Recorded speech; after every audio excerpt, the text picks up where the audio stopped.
On Mother's Day, my daughter handed me a card and asked me to read it out loud.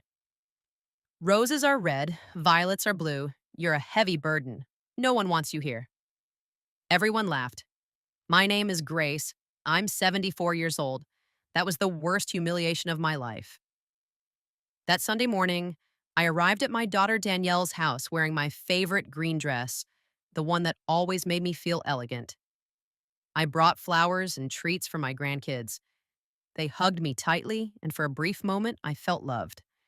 Then Danielle handed me the card. Read it out loud, Mom. It's from all of us. At first, I smiled. The card had little drawings from the kids, but as I read, my voice cracked. You're a burden. Your time has passed. It's time for you to go.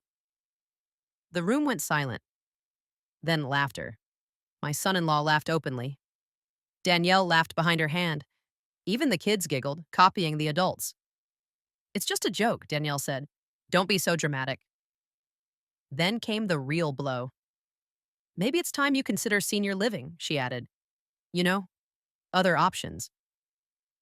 On Mother's Day, my own family told me I was disposable. I went home alone and cried until there were no tears left. But something inside me changed.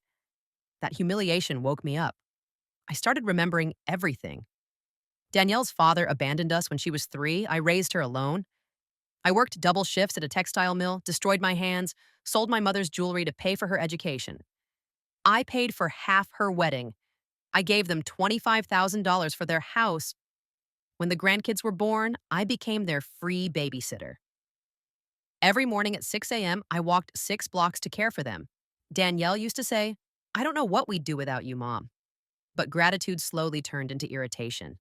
My advice became interference. My presence became too much. Still, I kept giving. When Michael lost his job, I sent them $500 every month. When the kids needed computers, I paid. When the car broke down, I paid. When they remodeled their kitchen, I paid. In 5 years, I gave them $67,000. And yet, I wasn't invited to birthdays. I wasn't called when I was sick. When I had a high fever and begged for help, my daughter told me to be independent.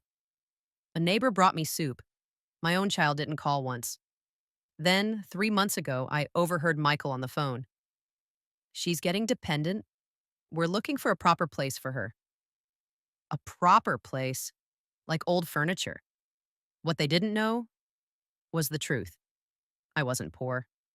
I owned a beachfront condo in Nassau that had been quietly earning money for years. I had investments and inheritance my family knew nothing about. Nearly $400,000. I wasn't a burden. I was their safety net. And on Mother's Day, they burned it. That night, I opened my documents and made decisions that changed my life. I canceled the monthly payments. I closed the joint account. I changed my will. Everything now goes to a foundation that helps abandoned seniors. And I bought a first-class ticket to Nassau. The next morning, I dressed in my best suit and went to the bank. It's my money, I said, and I choose myself now. Then I went to my lawyer and finalized everything. Before leaving, I wrote 2 letters. To my daughter, I wrote, You stopped seeing me as your mother and started seeing me as your bank. If you want me back, it will be for who I am, not what I give. To my son-in-law, I wrote, You thought I was weak. You were wrong. Now stand on your own. I left the letters on the table and walked out.